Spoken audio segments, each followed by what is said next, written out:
Thomas Soto. Le vrai faux de l'info de la matinale avec Jean-Philippe Ballas. Bonjour Jean-Philippe. Bonjour Thomas. Ce matin, on fait rimer téléphone et petite pomme. Avec Pierre Gattaz, le patron du MEDEF, invité de Radio Classique hier matin.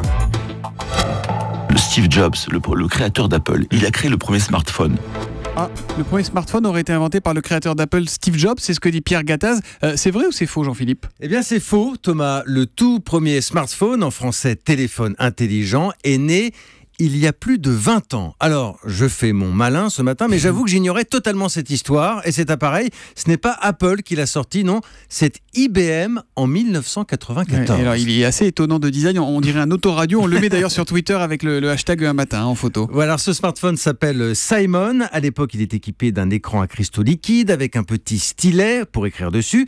Et l'idée, c'est de mettre un assistant personnel dans votre téléphone. Il peut même recevoir des fax. Oui, je sais, j'utilise un vocabulaire du siècle dernier. Il faut quand même préciser que l'appareil est volumineux, il pèse 500 grammes, ça déforme un peu les poches et surtout il consomme énormément. 1 heure d'autonomie, autant dire pas grand-chose. Ouais, je vous avoue que moi j'avais jamais vu ce téléphone IBM, Jean-Philippe. C'est un peu normal, Thomas il a fait un bid à l'époque. 50 000 exemplaires vendus seulement, rien à voir avec le premier iPhone d'Apple qui lui est sorti bien plus tard en 2007 et là aussi il avait été devancé d'une courte tête par Nokia, mais c'est à partir de ce moment-là, c'est vrai que le marché des smartphones a vraiment pris son essor. C'est incroyable cette image d'inventeur d'Apple, c'est un malentendu finalement. Alors j'ai regardé, ils ont quand même déposé quelques brevets Apple, mais moins que la plupart de leurs concurrents. Non, la force de cette marque, ce n'est pas tant dans l'invention que dans l'amélioration des idées des autres. C'est ce que disent les spécialistes que nous avons interrogés.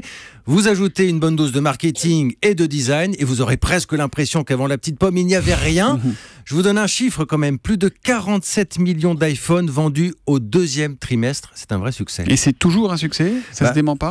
Pas forcément. Il suffit de regarder un exemple plus récent. L'Apple Watch, la montre connectée d'Apple, là encore, il y avait bien d'autres modèles sortis avant. Mais un cabinet américain affirme que les ventes ont chuté peu après son lancement et c'est vrai qu'Apple communique très peu sur cet Apple Watch. Parce qu'ils la font pas orange. Le vrai faux de l'info de la matinale tous les matins sur Europe 1 à 7h40 avec Jean-Philippe Ballas. À lundi Jean-Philippe. À lundi.